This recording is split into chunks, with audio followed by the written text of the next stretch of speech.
This is Brittney Slayes from Unleash the Archers, and you're watching The Dark Melody.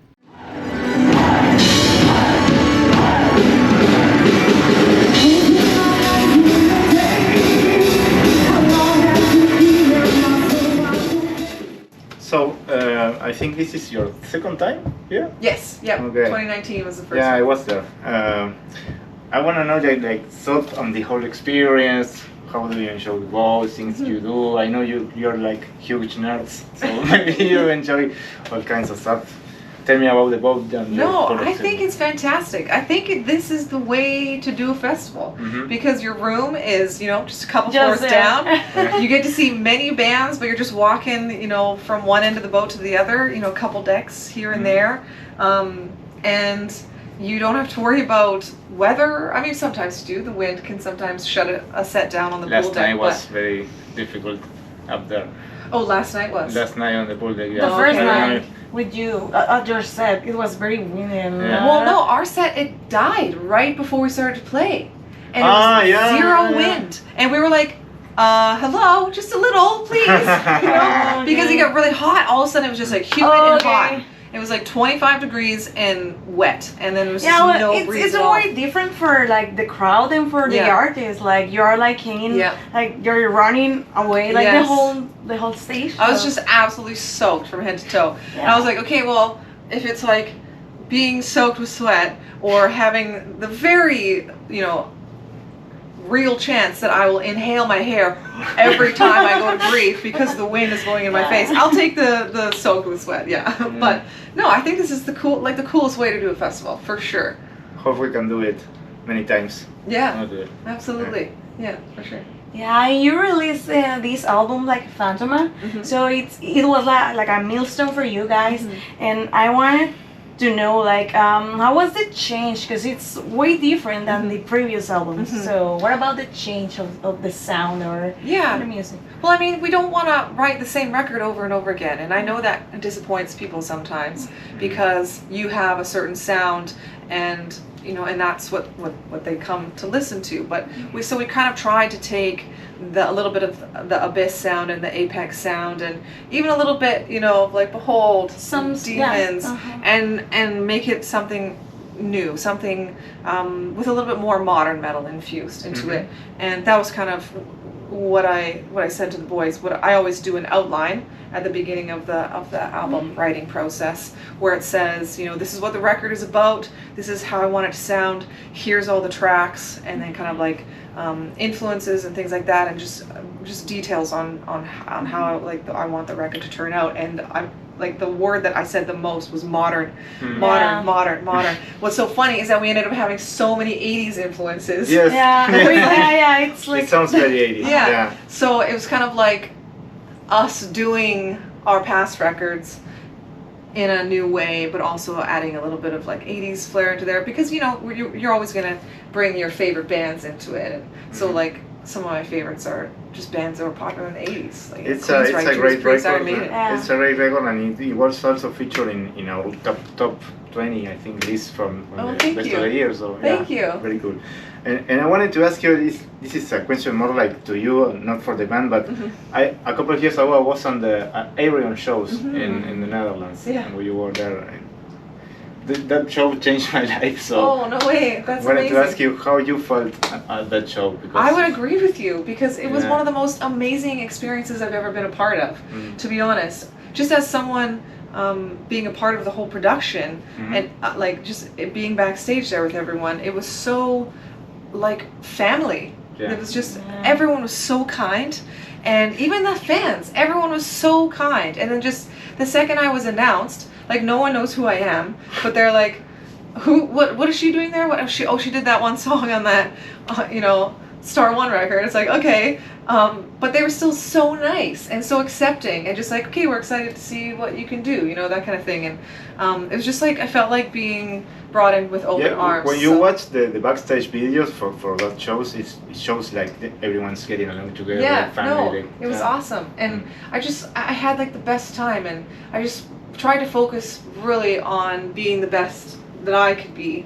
So just so that Ayreon could have the best show that he could possibly have. And he's just such a kind person, and he surrounds himself with kind musicians. Ayreon is the best, yeah. Yeah, he really is. And I just, like, it will always be unlike anything else I've ever been a part of. I've been in theater my whole life, right? Musical theater.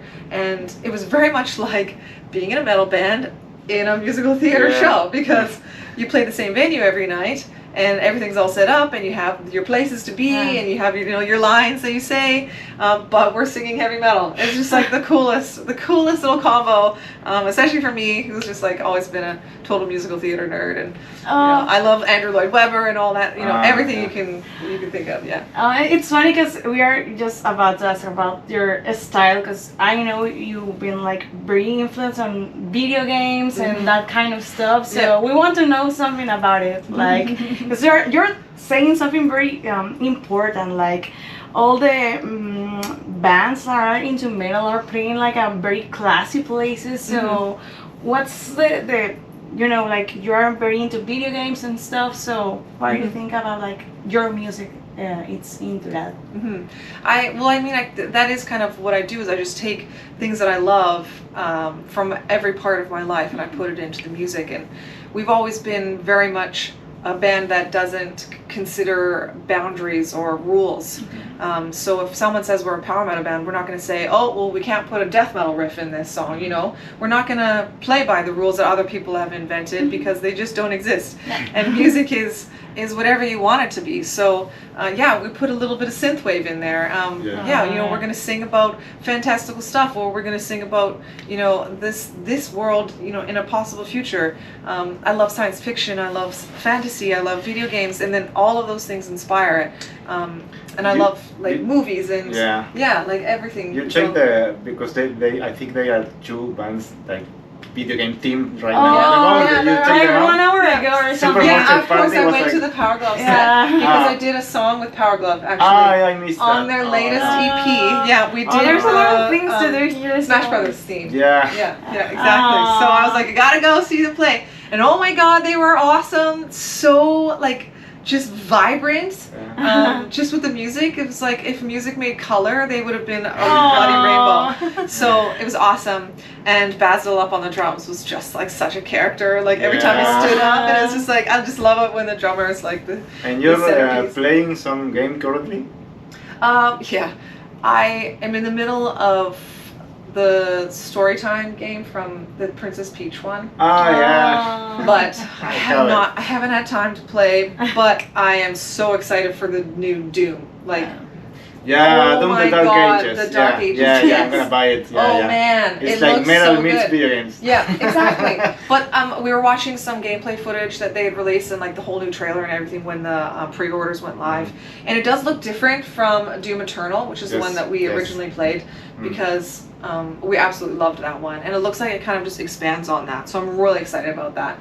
And Scott and I played that video game in tandem perfectly the whole time. It was just like, okay, my turn on the controller, let's go. So I just can't wait to play it. Honestly, it's just that game. I went through my day just thinking I can't wait to get home and play.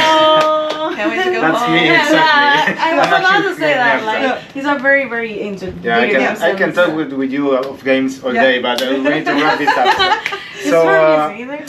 up. To wrap it up, to future plans, how's 2025 looking for you? Maybe just thinking now about a new album already, or what do your agenda look like? Yeah, so we go to Europe in 10 days. So we're going to do 3 weeks through Europe. And then we're trying to figure out some Canadian dates. We've been trying to book Calgary and Edmonton, which are the next town over kind of from where we live. They're our home away from home sort of towns. So trying to get over there. And then we've got some festivals booked in the summertime, and we're kind of trying to book a little bit of Northern Europe around that. But it's proving difficult.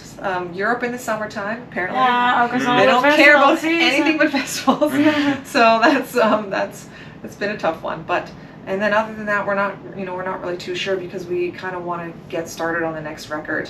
And I already have everything written and everything's ready to go. So I think we're just going to kind of focus on new music once we get back from the festivals, and then see what happens. yeah, unfortunately, and everyone's just like wanting us to come everywhere, but it's just the way that the album cycle works. Is you gotta get started because it takes years to get it ready to go. So, yeah. Perfect. Okay, that's it. Lovely. Thank you. Thank you. Thank you so much for your time. Very cool Yeah, no worries. meeting you. I appreciate you too. Yeah, Yeah. thank you.